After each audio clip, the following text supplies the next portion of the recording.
बिस्मिल्लाहिर्रहमानिर्रहीम। नेक्स्ट हमारे पास थ्योरम है 6.2 कि हर जो हमारे पास इन्फिनिट सेट है, every infinite set A contains a subset D which is D numerable.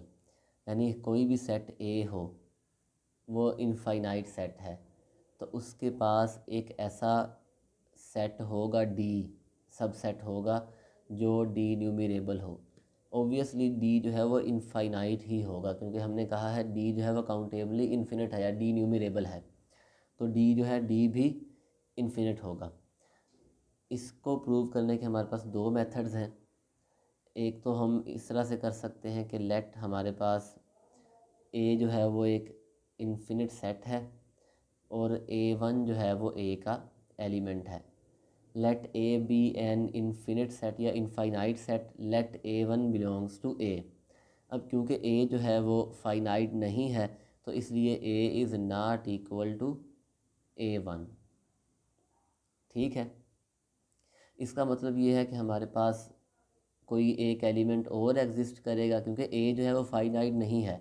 A2 which is not equal to A1 such that कि A2 जो है वो भी ए में होगा।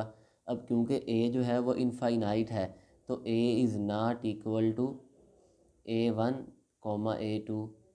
तो इसका मतलब है कि A3 हमारे पास कोई एग्जिस्ट करेगा विच इम्प्लाइज A3 एग्जिस्ट करेगा। A3 which is not equal to A2 और ये तीनों आपस में बराबर नहीं है और A3 जो है वो ए में है। अब क्योंकि ए इनफाइनाइट सेट है तो ए जो है वो हमारे पास क्या होगा, A is not equal to A1 A2 and A3। तो इसी तरह से हम प्रोसीड करेंगे तो हमें एक प्रॉपर सबसेट मिल जाएगा ए का कोई प्रॉपर सबसेट मिल जाएगा डी, जिसमें हमारे पास A1 A2 A3 and so on ऐसे एलिमेंट्स होंगे। A1 A2 A3 and so on, इस तरह के हमारे पास उसमें क्या होंगे, एलिमेंट्स। और हम मैपिंग डिफ़ाइन कर देंगे और प्रूव कर देंगे कि जी ये हमारे पास क्या है, इसका एक काउंटेबल यानी डी न्यूमरेबल सेट है। क्योंकि ये इसका एक हमारे पास था, प्रॉपर सबसेट था, और जब हमने डी न्यूमरेबल की बात की तो वो फिर हमारे पास क्या होगा, इन्फिनिट सेट होगा, क्योंकि डी जो है वो इनफाइनाइट है। डी के अंदर इस तरह के एलिमेंट्स हैं A1 A2 A3 and so on. अब हमने ये डी कंसीडर किया है जो ए का सबसेट है, जिसमें A1 A2 A3 ऐसे एलिमेंट्स हैं। अगर बिलफर्ज बी जो है वो फाइनाइट हो, be finite sorry D finite हो, डी हमने लिया है, डी फाइनाइट हो तो फिर यानी यहाँ जाकर ख़त्म हो जाए AN, तो फिर ये काउंटेबल है। और अगर डी फाइनाइट ना हो तो फिर हमारे पास एक फ़ंक्शन हम डिफ़ाइन करेंगे n से d तक कि f of k is equal to A K. ठीक है, for all k belongs to n। हमने ये एक मैपिंग डिफ़ाइन की, ये 1 1 भी है और ऑन टू भी है।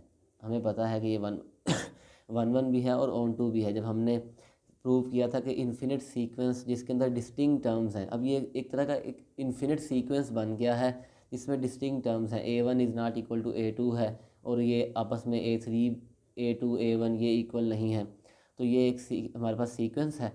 और हमने बताया था कि सीक्वेंस जो है जिसके अंदर इन्फिनिट टर्म्स हों और वो डिस्टिंक्ट हों तो वो काउंटेबली इन्फिनिट होता है। तो इसलिए हम ये कह सकते हैं कि जो डी है वो इक्विवेलेंट होगा हमारे पास n के। तो डी जो है वो हमारे पास एक सबसेट था ए का, ए जो है वो इन्फिनिट सेट था और डी जो है वो उसका एक डी न्यूमरेबल सेट है, सबसेट है, काउंटेबल सबसेट है। एक मेथड इसका ये भी है कि हम एक फ़ंक्शन डिफ़ाइन करेंगे पहले, चॉइस फ़ंक्शन। ए जो है वो हमारे पास कोई भी सेट है, इनफाइनाइट सेट, हम फंक्शन डिफ़ाइन करते हैं पी ऑफ ए से ए तक, पी ऑफ ए से ए तक। ये कौन सा फंक्शन है, चॉइस फंक्शन। ये क्या करेगा कि हमारे पास जो ए के सबसेट्स हैं उनको सेट ए के एक एलिमेंट पर मैप कर देगा। ये क्या करेगा, पी ऑफ ए क्या है, पी ऑफ ए हमारे पास कलेक्शन है ए के सबसेट्स की, तो जितने भी ए के सबसेट्स हैं हर सबसेट को किसी एक एलिमेंट पर मैप करेगा, ए के एलिमेंट पर। ठीक है, यानी हम कोई सेट लेते हैं जी, पहले हमने लिया, क्योंकि ए अपने आप का सबसेट है, ए को हमने A1 पर मैप कर दिया।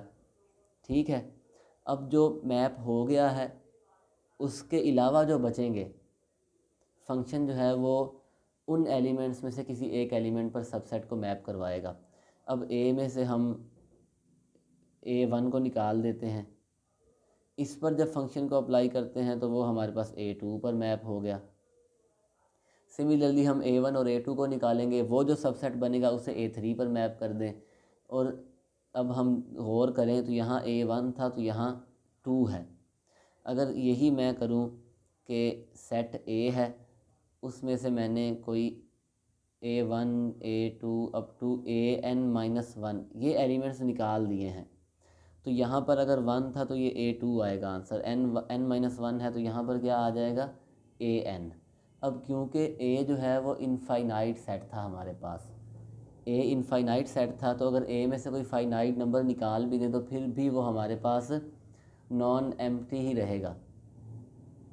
A जो है उसमें तो एलिमेंट्स आपके पास बहुत ज़्यादा हैं और हमने कोई चंद एक नंबर्स A में से निकाल दिए, यानी A डिफरेंस हमने किया A1 अप टू AN-1, तो ये जो सेट बनेगा ये भी हमारे पास नॉन एम्प्टी ही होगा फॉर ऑल n हमारे पास जो मर्ज़ी हो। यहाँ n हम इंक्रीज़ भी करते रहें तो फिर भी, क्योंकि A हमारे पास सेट जो है वो इन्फिनिट सेट है।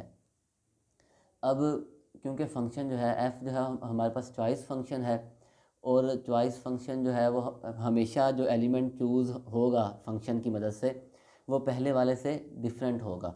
तो ai जो है वो नॉट इक्वल टू an है for i less or equal to n, i is less or equal to n, क्योंकि इसका मतलब है हर an जो है इसमें एलिमेंट आएंगे हमारे पास A1 A2 AN चलते जा रहे हैं। D हमने ये लिया था ना D, तो ये सारे जो हैं ये हमारे पास क्या हैं, डिस्टिंक्ट हैं, ये सारे क्या हैं, डिस्टिंक्ट। और D जो है, अब D जो है वो A का सबसेट है, क्योंकि A के एलिमेंट्स ही हमने D में लिए हैं, और ये हमारे पास इन्फिनिट सीक्वेंस बन गया है A1 A2 A3 A4 up to AN and so on. अब क्योंकि ये एक इन्फिनिट सीक्वेंस है और हमें पता है कि इन्फिनिट सीक्वेंस जो है जिसके अंदर डिस्टिंक्ट टर्म्स हो वो काउंटेबल होता है, डी न्यूमरेबल होता है, तो इसलिए हमारे पास ये जो सेट है ये डी न्यूमरेबल होगा। ठीक है, और जो चॉइस फंक्शन है f वो चूज़ करेगा an element A1 belongs to A, फिर वो हमारे पास A में से हमने A1 को निकाल दिया है, तो जो बकिया एलिमेंट्स बचेंगे उनमें से नेक्स्ट एलिमेंट को चूज़ करेगा, A1 फिर A2, फिर A1 और A2 को A में से निकाल दें, जो बकिया बचेंगे उनमें से A3, फिर A1 A2 A3 तीनों को निकाल दिया, तो उसके बाद जो हमारे पास एलिमेंट आएगा, एलिमेंट्स बचेंगे A में, उनमें से A4। तो इस तरह से हमने एक सबसेट बनाया है डी, A का प्रॉपर सबसेट जो कि डी न्यूमरेबल है।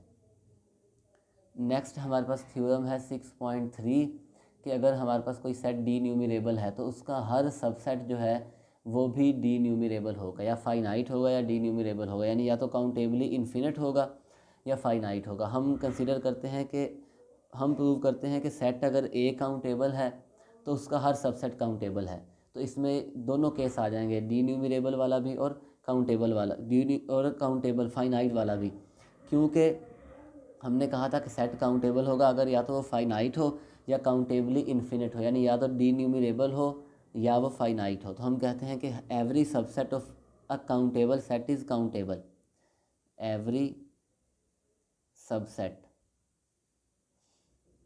Of a countable set is countable, हमने ये प्रूव करना है। हम कहते हैं कि लेट ए काउंटेबल है, अगर ए काउंटेबल है तो ए या तो फाइनाइट होगा या हमारे पास डी न्यूमरेबल होगा, या तो फाइनाइट या डी न्यूमरेबल। अगर फाइनाइट है तो काउंटेबल है, और हर फाइनाइट सेट के सबसेट्स भी फाइनाइट होते हैं। अगर सेट ए फाइनाइट है तो उसका हर सबसेट फाइनाइट है, तो वो भी काउंटेबल है। तो मतलब केस 1 हमारे पास ट्रिवियल है, नथिंग टू प्रूव, कि अगर ए फाइनाइट है, ए इज़ फाइनाइट, तो फिर वो उसका हर सबसेट भी फाइनाइट होगा, और ए फाइनाइट था, हर सबसेट फाइनाइट है, तो वो हमारे पास सबसेट्स भी काउंटेबल होंगे। हम लेट करते हैं कि ए जो है वो फाइनाइट नहीं है, ए डी न्यूमरेबल है। डी न्यूमरेबल है तो मतलब वो इन्फिनिट सेट है और काउंटेबली इन्फिनिट है। केस 2 लेते हैं हम कि ए इज़ डी न्यूमरेबल। ठीक है, ये हमने कंसीडर किया है। हम लेट कर लेते हैं कि ए जो है, अब क्योंकि अगर ए जो है वो डी न्यूमरेबल है तो ए और एन की जो हमारे पास कार्डिनैलिटी है वो सेम होगी, यानी ए और एन के दरमियान एक बाइजेक्टिव फंक्शन होगा। ऐसा ही है, तो हम कह सकते हैं कि जी ए में जो एलिमेंट्स हैं वो इस तरह के हैं, A1 A2 A3। ठीक है, ये एलिमेंट्स हैं। अब अगर मैं ए का कोई सबसेट लूँ बी, अगर तो बी फाइनाइट हो तो काउंटेबल होगा, बात ख़त्म हो गई। अगर बी जो है वो फाइनाइट हो तो be countable, finite set countable होते हैं ना, तो हमने प्रूव कर दिया कि ये क्या है, काउंटेबल है जी। अब हम लेट कर लेते हैं कि जी बी जो है वो फाइनाइट नहीं है। बी क्या है, बी फाइनाइट नहीं है, बी इन्फिनिट सेट है। केस क्या बन जाता है हमारे पास, केस हम एक और केस लेते हैं कि बी जो है वो इनफाइनाइट सेट है। अगर बी इनफाइनाइट सेट है और बी जो है वो ए का सबसेट है, ए में एलिमेंट्स थे A1 A2 A3 इस तरह के, तो ए बी जो है उसमें भी ऐसे ही एलिमेंट होंगे, ए नीचे यहाँ पर आर होगा, इस टाइप के एलिमेंट्स आएंगे ना बी में, क्योंकि इन्हीं एलिमेंट्स में से हम कोई एलिमेंट्स उठाएंगे और बी में रख देंगे। ऐसा ही है। अब हम क्या करेंगे कि हम एक पैटर्न के तहत एलिमेंट्स उठाएंगे ए में से, ठीक है, और फिर हम प्रूव कर देंगे कि ये एक सीक्वेंस है, और हम फंक्शन डिफ़ाइन करेंगे और 1 1 होगा, ऑन 2 होगा, और हम प्रूव कर देंगे कि बी जो है वो काउंटेबली इन्फिनिट है। हम अगर हमने एलिमेंट्स लिए थे ए में, A1 A2 A3 and so on, मैं लेट कर लेता हूँ जी, एक एलिमेंट ले लेता हूँ मैं। अब क्योंकि यहाँ A1 है A2 है A3 है, मैं इस तरह के एलिमेंट्स ले लेता हूँ, 2 raise to power 1 2 raise to power 2 2 raise to power 4 इस तरह के। तो ये 2 है, ये 4 हो जाएगा, ये 2 की पावर लेंगे तो क्या बन जाएगा हमारे पास 16, यानी 3 पहले आएगा, 8 बन जाएगा, फिर 16, यानी इस तरह का एक मैं सेट ले लेता हूँ।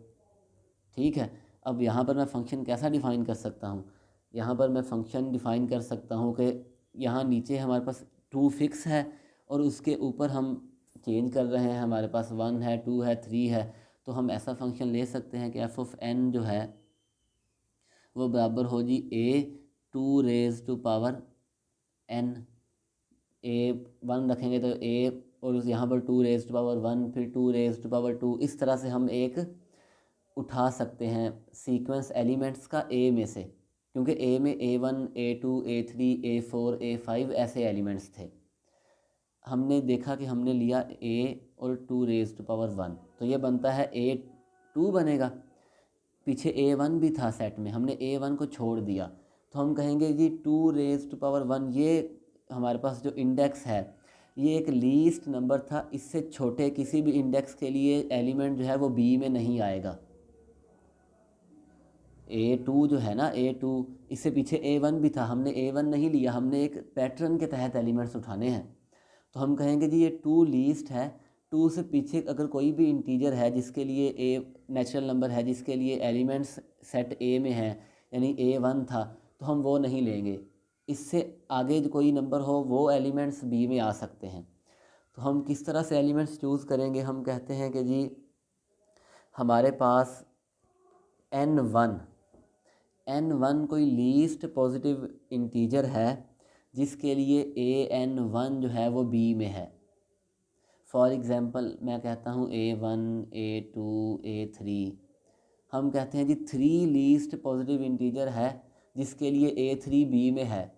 A3 से पीछे A1 भी था A2 भी था, हमने वो छोड़ दिए हैं क्योंकि हम एक पैटर्न बनाएंगे, सीक्वेंस बनाएंगे। ठीक हो गया। अब an1 ये एलिमेंट हमने सेट बी में कंसीडर कर लिया है। अब बी क्योंकि हमारे पास इनफाइनाइट सेट है, तो बी जो है वो इस सिंगल एलिमेंट पर तो मुश्तमिल नहीं होगा, ठीक है। अब सिमिलरली हमने कहा था n1 लीस्ट है, तो इसका मतलब ये है कि n1 से बड़ा कोई इंटीजर होगा जिसके लिए हम कहते हैं n2 कोई इंटीजर है n1 से ग्रेटर, जिसके लिए an2 जो है वो b में है, an2 जो है वो b में है। सिमिलरली b जो है वो फाइनाइट नहीं था, तो b is not equal to an1 और an2। इसी तरह से हम प्रोसीड करते जाएंगे। हमारे पास b जो है उसमें एलिमेंट्स आ जाएंगे an1, an2, an3।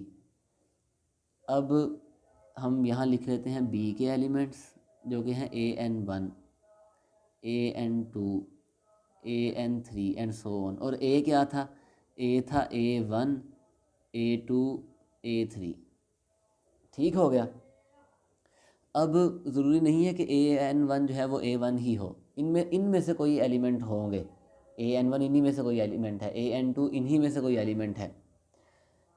एक तरतीब के साथ हमने एलिमेंट्स उठाए हैं a में से जो b में हमने रखे हैं, और हमारे पास n1 जो है वो लेस देन है n2 से, n2 लेस देन है n3 से, इस तरह से।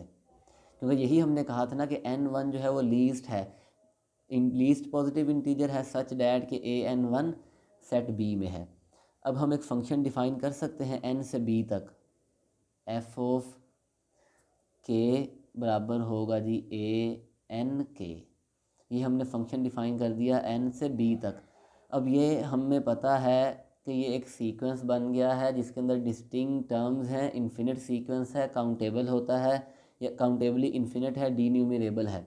तो ये 1 1 भी है हमारे पास, ऑन 2 भी है। हम इजीली चेक कर सकते हैं कि ये 1 1 भी है और ऑन 2 भी है, क्योंकि हर हमारे पास जो an1 is not equal to an2, ये डिफरेंट हैं, डिस्टिंक्ट हैं।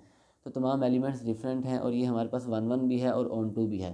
तो हम प्रूव कर सकते हैं, हमने प्रूव कर दिया है कि हमारे पास जो सेट है अगर वो काउंटेबल है यानी फाइनाइट है, तो फिर भी उसके पास काउंटेबल सबसेट्स होंगे, और अगर वो डी न्यूमरेबल है तो फिर भी उसके पास जो सबसेट होंगे वो काउंटेबल होंगे। यानी हर सबसेट, अगर सेट डी न्यूमरेबल है तो उसका हर सबसेट जो है वो डी न्यूमरेबल होगा, चाहे वो प्रॉपर हो चाहे वो इम्प्रॉपर सबसेट हो।